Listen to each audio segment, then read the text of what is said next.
शिवराम दास जी, गुरुग्राम से। जी महाराज जी, जय सीताराम। महाराज जी, गोस्वामी जी का विनय पत्रिका में जो भाव है वो हमारे हृदय में कैसे उतरे? हम तो केवल पत्रिका के पद पढ़ मात्र देते हैं।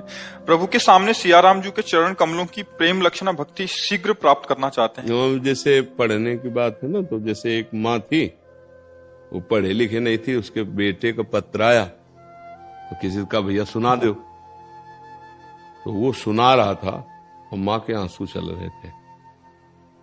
उसको कोई फर्क नहीं पड़ रहा था। क्यों? क्योंकि केवल वो सुना रहा था, उसका अपनापन बेटे से तो था नहीं, पत्र केवल पढ़ रहा था। लेकिन माँ के आंसू चल रहे थे। क्यों? क्योंकि वो बेटे की, उसके बेटे की बात हो रही है। हमारी बात समझना, जब मेरे प्रभु की बात हो रही है, मेरे प्रभु से बात हो रही है, मेरे प्रभु से विनय हो रही है, तो उस समय गोस्वामी जी की जगह मैं होता हूं।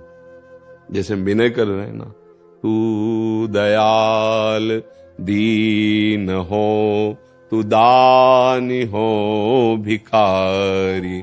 उस समय गोस्वामी जी के भाव ने, कि गोस्वामी जी कह रहे श्री राम जी से, उस समय सीधा उपासक देखता है भगवान से, वो स्वयं विनय कर रहा है, आप दयालु हो, मैं दीन हूं, हे पतित पावन, मैं पतित हूं, आप पतित पावन कर। वो अपने भाव, अपनापन जब रघुनाथ जी से हो जाएगा, सिया राम जी से हो जाएगा, तो वही भाव। जैसे विभीषण जी शरणागति को आते, एक बार यहाँ विभीषण शरणागति हुई, अब रहा नहीं गया, एकदम रोना।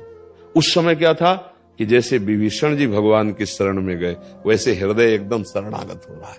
मानो विभीषण जी ये हृदय हो गया और सामने हमारे राम जी, वैसे तब वो भाव।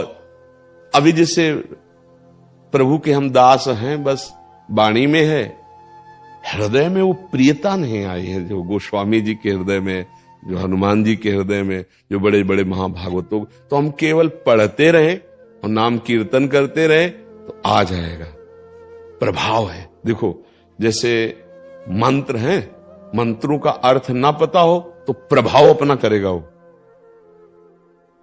गांव में हमने देखा, ये देखी बात है कि सर्प काटा तो कुछ सिद्ध मंत्र वाले बुजुर्ग होते थे, वो एक ढोल बजता था, उसकी ध्वनि होती थी जिससे वो आसपास से आ जाते थे। ये हमने देखा, बचपन में देखा, और वो मंत्रों के द्वारा स्पष्ट दिखाया कि फूल की थाल में ऐसे और ऐसे पीठ में किया, जहर था तो चिपक गई, बोले हाँ काला सर्प ने काटा है। पहले प्रमाण लिया, फिर नीम के पत्तों से ऐसे ऐसे करके था, ठीक हो गए। शाम तक वो एकदम फ्रेश हो गए। और काले सर्प ने, अब वो जिसको सर्प काटा था वो मंत्र का मतलब समझ रहा है क्या? वो जोर जोर उच्चारण कर रहे थे, कोई समझ नहीं पा रहा था, ऐसे शब्द थे उसमें, जोर जोर उच्चारण कर रहे थे, 8-10 लोग बराबर कई घंटे। वो समझ नहीं रहा था, लेकिन जहर उतर रहा था उसका, क्योंकि मंत्र का प्रभाव। ऐसे हम ग्रंथों का जब पाठ करते हैं ना, तो भले समझ में ना आवे, हम पढ़ गए, पर हमारा जहर उतर रहा है, पाप नष्ट हो रहे हैं। जैसे हम गोपाल शास्त्र नाम का पाठ करते हैं, चालीसा का पाठ करते हैं, स्तोत्रों का पाठ करते हैं, रामायण का पाठ करते हैं, तो हमें अगर इतना भाव नहीं आ पाया कि भगवान के चरित्रों में अब क्या हो रहा है, केवल हम पाठ कर रहे हैं, तो भी व्यर्थ नहीं जा रहा, वो हमारे पाप नष्ट करके हमारे हृदय को पावन कर रहा है। इसलिए खूब नाम जप करो, पाठ करो, धीरे धीरे जब प्रभु से अपनापन हो जाएगा। देखो, गोस्वामी जी कह रहे, तुलसी जाके मुख से धोखे निकसत राम, ताके पक्की पगतली मोरे तन की चाम। उनको राम नाम कितना प्यारा लग रहा है कि धोखे से निकल जाए राम, तो उसके चरण तलवा और अपने शरीर को कहे। और अपने लोग कहां ऐसा भाव है? तो जपते जपते आएगा, पाठ करते करते आएगा। हम लगे रहें, हम उसकी चिंता न करें, अपने आप भाव आ जाएगा।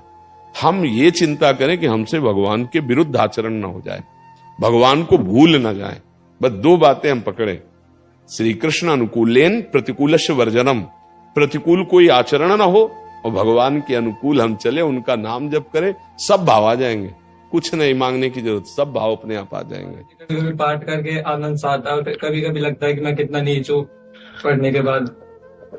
वैसे ये मैं कितना नीच हूं, ये सबके हृदय में आता है कभी कभी। क्योंकि देखो, बताए ना, जब ऐसे तो बात अलग है, जब हृदय निर्मल होगा ना, तो ये बात आने लगती है कि कहां प्रभु और कहां मैं नीच। एकदम छोटी सी भी वृत्ति अपनी देखकर ना, ये सबको लगता है कि मैं बहुत नीच हूं, पर कृपा है हमारे ऊपर प्रभु की। देखो हनुमान जी कैसे वर्णन कर रहे हैं विभीषण जी से, असमय अधम सखा सुन पर मोहू पर रघुवीर। वैसे तो मैं अधम हूं, पर हमारे ऊपर रघुनाथ जी की बड़ी कृपा है। तो ये भाव तो मंगल में, इसमें कोई दुख की बात थोड़ी है। और आनंद आना, आनंद सिंधु का गुणगान गा रहे तो आनंद नहीं आएगा क्या? वो तो आएगा ही, आज नहीं तो कल आएगा, आप उसकी चिंता ना करें। नाम जप और लीला गायन यथावत करते रहें। पर जो गोस्वामी जी का भाव है वो तब आएगा जब रघुनाथ जी हमें प्राणों से भी अधिक प्रिय लगेंगे, सिया राम जी प्राणों से अधिक प्रिय लगेंगे, तब उनका नाम, उनकी बात सुनते। हाँ, अपने लोग बोले सिया राम तो कैसा, और भरत जी जब बोलते थे सिया राम तो पूरा चित्रकूट व्याकुल हो जाता था। हे, विचार कीजिए, वही सिया राम आप बोल रहे हैं और वही सिया राम भरत जी बोल रहे थे। अंतर क्या हुआ? प्रीति में आर्त भाव से जब सिया राम, तो पशु पक्षी लता वृक्ष सब प्रेम द्रवित हो जाते थे। चैतन्य महाप्रभु जब बोलते हा कृष्ण मम प्राणनाथ, वातावरण भागवतिक हो जाता था। यहां इसीलिए कहते हैं यहां की प्रीति काम करती है।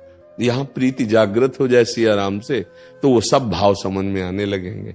इसलिए नाम जप करो, पाठ करो, कोई विपरीत आचरण, पापाचरण न बनने पावे, ऐसा प्रयासरत रहो जी। मतलब माँ बाप की सेवा करते हुए शरणागत कैसे करें? बस देखो, पूर्ण शरणागति के लिए हमारे श्रीमद राधा सुधा निधि